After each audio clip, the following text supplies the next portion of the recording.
Professor Ravikant, मैं बहुत एक चीज स्पष्ट इसलिए कि मेरी नजर में जो एक आज सबसे बड़ी समस्या और चुनौती है, जहां पे हम सब नागरिक का, सबका कर्तव्य है, वो जो एक धार्मिक खाई हम लोग की बढ़ती जा रही है।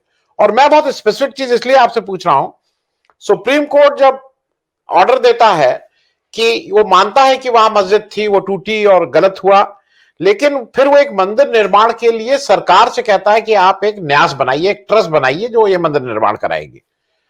और मेरे हिसाब से वहां सुप्रीम कोर्ट का यह भी कर्तव्य था कि फिर वो मंदिर निर्माण के लिए भी एक न्यास की बात करता कि एक न्यास मंदिर मस्जिद के लिए बनाइए।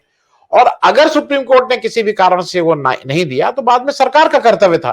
तो आपको नहीं लगता है कि इस कर्तव्य, ये भी कहीं ना कहीं सरकार का कर्तव्य है क्या भाई? अगर मंदिर निर्माण के लिए एक न्यास बन रहा है, सरकारी न्यास बन रहा है, तो क्यों नहीं मस्जिद निर्माण के लिए सरकारी न्यास भी बने? प्रोफेसर रविकांत। देखिए सिंह साहब, सरकार का मतलब नरेंद्र मोदी, और नरेंद्र मोदी जिसके प्रति जिम्मेदार हैं, जहां उनके कर्तव्य हैं, वो दो संस्थाएं हैं। एक तो आरएसएस और दूसरा कारपोरेट। और कारपोरेट में भी दो बहुत चिन्हित हैं, वो हम सब जानते हैं। तो ऑब्वियस है कि नरेंद्र मोदी की सारी जो जिम्मेदारी है वो इन दो संस्थाओं के प्रति है। अब आरएसएस क्या चाहता है?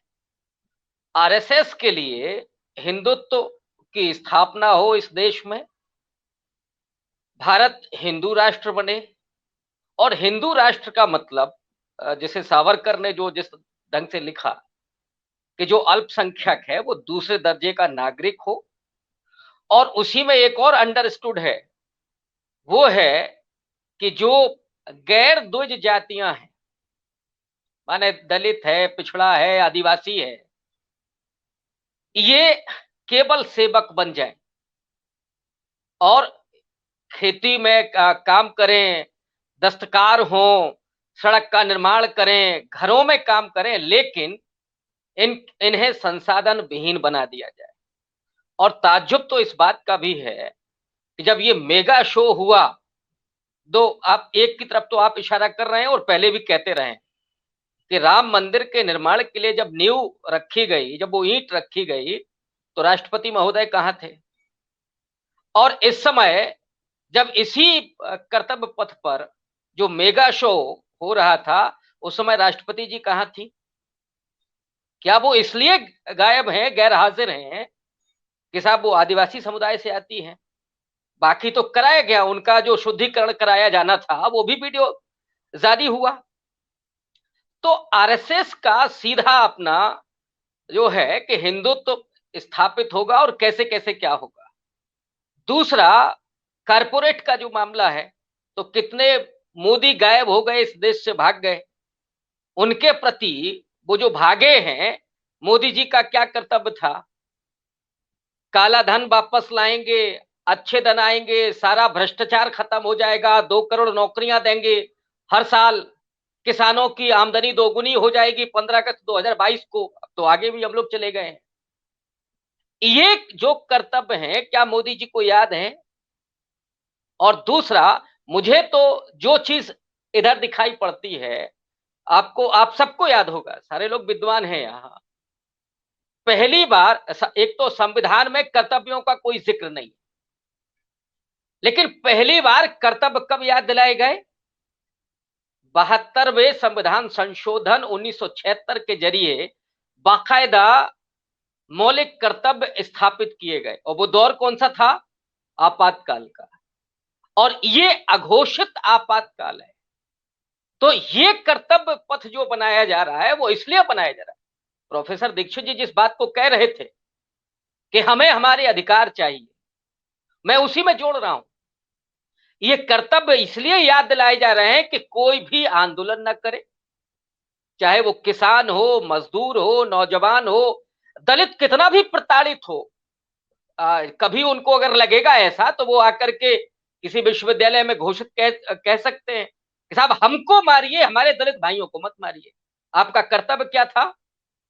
या ये जो गोरक्षक हैं, वो गुंडे हैं, आपका कर्तव्य क्या था?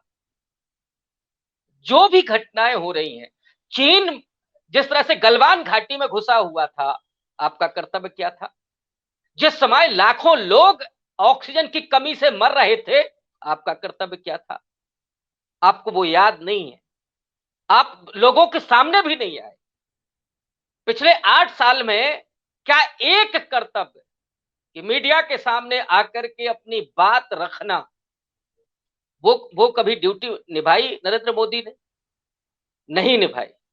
वो उनकी जिम्मेदारी सिर्फ उन 2 संस्थाओं के प्रति है। ये जो कर्तव्य है वो याद दिलाना जनता को, ताकि वो ठीक कहा प्रोफेसर दीक्षित जी ने कि वो नागरिक से जनता में तब्दील हो जाए। और वो चाहे कोरोना हो, चाहे आप जीएसटी लगाएं, चाहे आप नोटबंदी करें, मोदी जी का कोई कर्तव्य नहीं होगा। कर्तव्य आपका होता है, मरते हैं तो मर जाएं। 700 किसान जब शहीद हुए तो मोदी जी का क्या बयान था? मलिक साहब ने जिस बात को कहा था, तो ये केवल जनता और ऐसी जनता जो निरीह है, जिसे भेड़ में तब्दील कर देना। 5 साल के बाद जब वो मंच पर चढ़ करके भाषण दे तो वो जनता उनको वोट दे दे। ये कर्तव्य याद दिलाया जा रहा है केवल वोट करने के लिए। बाकी आपके कोई अधिकार नहीं है। ये अघोषित आपातकाल है और इसीलिए उस कर्तव्य पथ की बात की जा रही है। तो इसलिए वो आपने तो एक प्रसंग कहा, लेकिन मैं समझता हूं कि इतने सारे प्रसंग हैं कि जिसमें मोदी जी जो भी करते हैं वो या तो अंबानी अडानी के लिए करते हैं या फिर अपने उस पत्र संगठन के लिए करते हैं जहां से निकल करके वो प्रधानमंत्री पद तक पहुंचे। लेकिन जल्दी से एक मेरे सहयोगी हैं, उन्होंने अभी कहा कि अगर नेताजी से इतना प्रेम है तो लक्ष्मी सहगल जी जब प्रेसिडेंट का इलेक्शन लड़ रही थी तो उनका विरोध क्यों किए? अगर नेताजी से इतना प्रेम है तो सुहाषिनी अली जी तो आज भी जिंदा है, क्यों नहीं बुला के उनको वाइस प्रेसिडेंट बना दिए? अगर नेताजी से इतना प्रेम है तो उनकी लड़की है, अगर मैं उनको अपने शो में बुला सकता हूं, वो मेरे यहां आने को तैयार हैं, तो आप तो देश के प्रधानमंत्री हैं, क्यों नहीं उनको एक जहाज भेज के आपने वहां से मंगाया? अनिता बोस जी आज जीवित हैं। मैं बहुत जल्दी में रविकांत साहब, बहुत ही अल्प समय में, और लेकिन एक स्टेटमेंट और मैं दे दूं क्योंकि इसमें बार बार आ रहे हैं, कोई भाई साहब पूछ रहे हैं कि कंटेनर में आराम कर रहे हैं, एसी कंटेनर में आराम कर रहे हैं। मुझे राहुल गांधी एसी कंटेनर में आराम करें कि सुपर एसी कंटेनर में आराम करें, फर्क इसलिए नहीं पड़ता है कि वो मेरे पैसे का नहीं है। मुझे जरूर फर्क पड़ता है अगर इस देश का प्रधानमंत्री, क्योंकि जैसे इस देश का प्रधानमंत्री जब शपथ लेने आता है तो वो अडानी के अगर जहाज से आता है तो मुझे फर्क पड़ता है। तो मैं प्रोफेसर रविकांत आपसे केवल इसी बात का एक चीज पूछ लूंगा, ये जो कर्तव्य पथ है और फकीर हूं, तो सबसे पहला तो ट्रांसपेरेंसी की बात आप करते हैं, पीएम केयर फंड से आप क्यों नहीं ट्रांसपेरेंसी शुरू करते हैं? अपना तो आप बिल्कुल छुपा के रखेंगे, दूसरा सबका जानना चाहेंगे। ये जरा मैं आपसे समझना चाह रहा हूं प्रोफेसर रविकांत साहब। पूरा रवैया ही उस तरह का है। देखिए, मोदी जी की कोई जिम्मेदारी नहीं है इस देश के नागरिकों के प्रति, ना वो समझते हैं ना वो आगे। मैंने पहले भी कहा कि उनकी जिम्मेदारी सिर्फ उन 2 संस्थाओं के प्रति है जिसको वो बखूबी निभा रहे हैं, और वो कोशिश कर रहे हैं कि ये हिंदू राष्ट्र की तरफ देश बढ़े। और कारपोरेट घरानों क्या, उनको सस्ते लेबर चाहिए, तो उसके लिए नोटबंदी से लेकर के बर्बादी उन्होंने शुरू की है, वो अब तक जारी है। विश्वविद्यालय उन्होंने खत्म कर दिए कि वहां पढ़ेगा ही नहीं तो ठीक से मजदूरी करेगा, झंडा उठाने के लिए 300 रुपए में आ जाएगा, ऐसे पढ़ेगा तो सवाल करेगा और नौकरी भी मांगेगा।